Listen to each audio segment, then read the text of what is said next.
Tonight on DC News Now at 5, searching for a suspect. What police are saying tonight after the murder of a 15-year-old. Honoring a local legend when the son of boxing trainer Buddy Harrison is expected to get back in the ring. And later, fighting inflation, how people across the DMV are finding ways to cut costs. It's going to be a beautiful night out there, clear skies, and then even heading into our weekend, we are tracking a few showers, so definitely keep it here. We'll have a look at that forecast coming up in just a bit.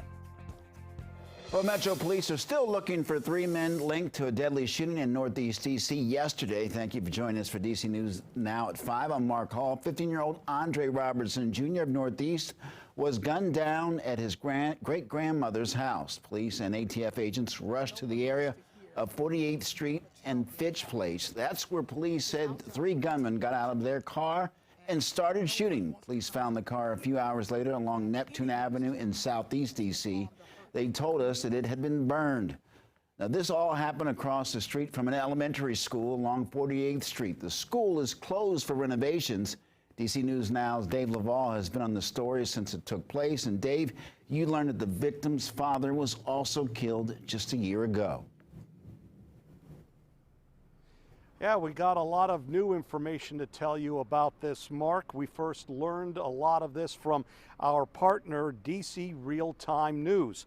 Andre Robertson Jr. sat on his great-grandmother's porch behind me with several others when Metro Police said the gunman opened fire. There were other individuals on the porch. As of right now, he was the only one that sustained the gunshot wounds.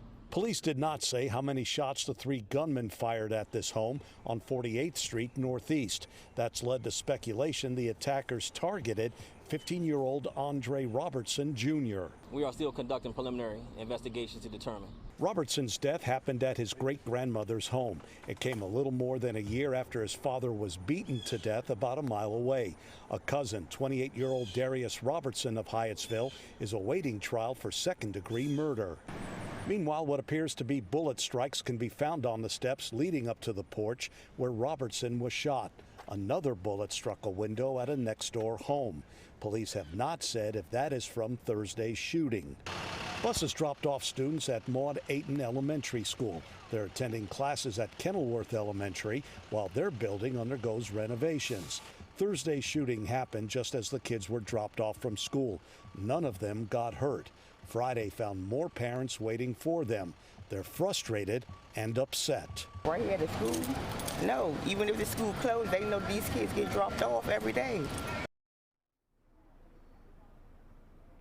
Grief counselors were brought into Kenilworth to help students who needed it. As for the home behind me where the shooting took place, neighbors told us earlier today the family left early Friday morning.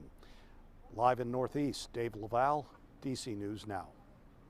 Dave, thank you. An update on a story we've been following on DC News Now. Local boxer Dusty Hernandez Harrison, the son of murdered boxer trainer Buddy Harrison, will get back in the ring next month for his first bout since his father was killed in D.C. That match has been scheduled for November 19th at the Entertainment and Sports Arena in D.C. The late Buddy Harrison owned a gym known as Old School Boxing, which served as a haven for young people in the community.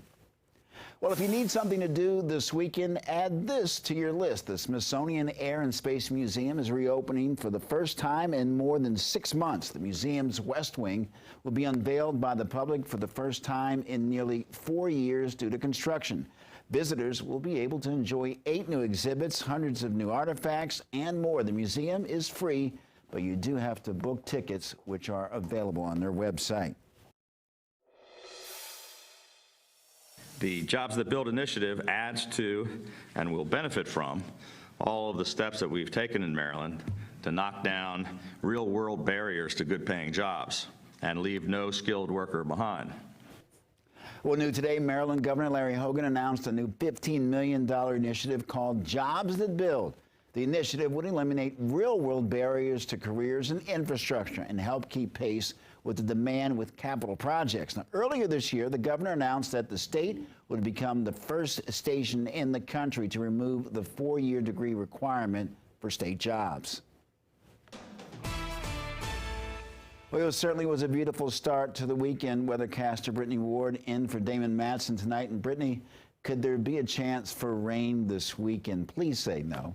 You know what, Mark? I cannot say that. Okay. Unfortunately. Right. But the good news, Mark, is you could get out tomorrow. It's going to be a beautiful day for you guys to get outside and enjoy the sunshine tomorrow. All thanks to that high pressure that is just to our south, giving us lots of sunshine and clear skies as we head through our day today into our evening and even for our Saturday. So guys, get outside and enjoy it. Zooming in, you could see the overall picture here in the DMV, not even a cloud in sight. That's going to be the trend as we head into our evening tonight and even for our Saturday. So planning your evening. It's going to be a nice evening out there. By that 6 o'clock hour, we're seeing our temperatures in the low 60s, upper 50s by 7, and even that 8 o'clock hour, we start to see our temperatures dip down into the mid 50s. So a little bit chilly out there. If you are making any evening plans tonight, just make sure you have the jacket on hand.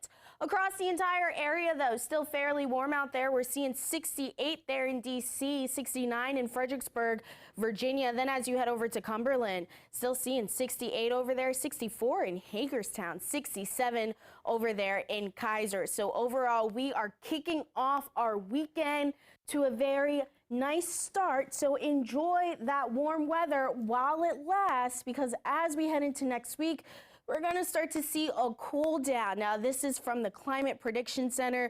You can see our area. We are in that lighter blue to about that darker blue the closer you get to Virginia. That's just saying our high temperatures will be below normal for this time of year. And guys, on that 7-day, we're talking about our highs getting into the 50s, Mark, as we head into the end of next week. So definitely keep it here. We'll have a look at that forecast and what to expect for that weekend coming up in just a bit.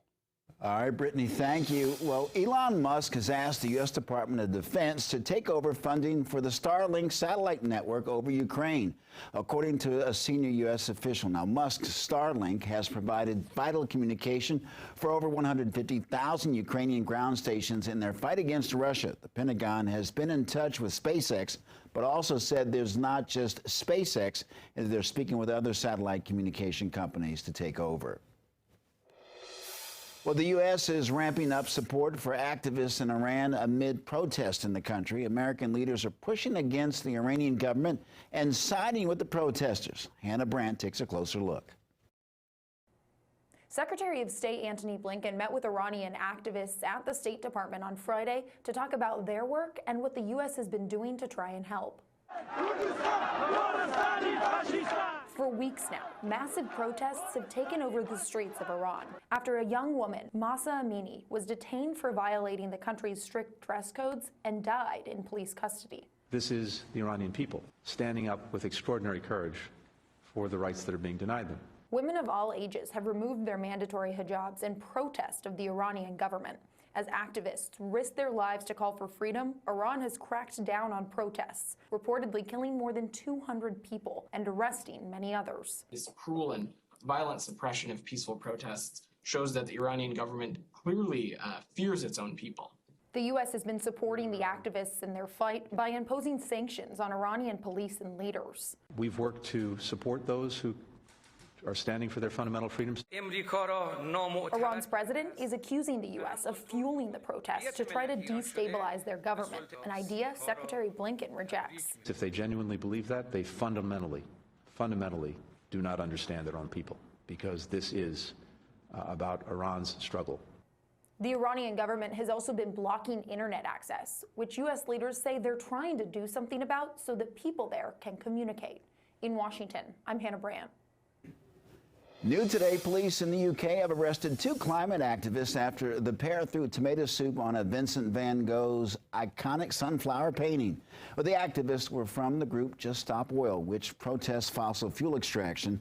They also glued their hands to the wall of the gallery after throwing the soup. Both protesters have been charged with criminal damage and aggravated trespassing. Since there is glass covering the painting, it remained unharmed. Sorry about that. Hogwarts is mourning Robbie Coltrane, who played Hagrid in the Harry Potter film series has died at the age of 72. Now, before Harry Potter, Coltrane broke onto the scene as a detective in the 1990s British series Cracker. His most famous role, of course, as Hagrid saw him star alongside Daniel Radcliffe in the 8-part movie series. Coltrane died at a hospital in his native Scotland, with the cause for his death not being released at this time.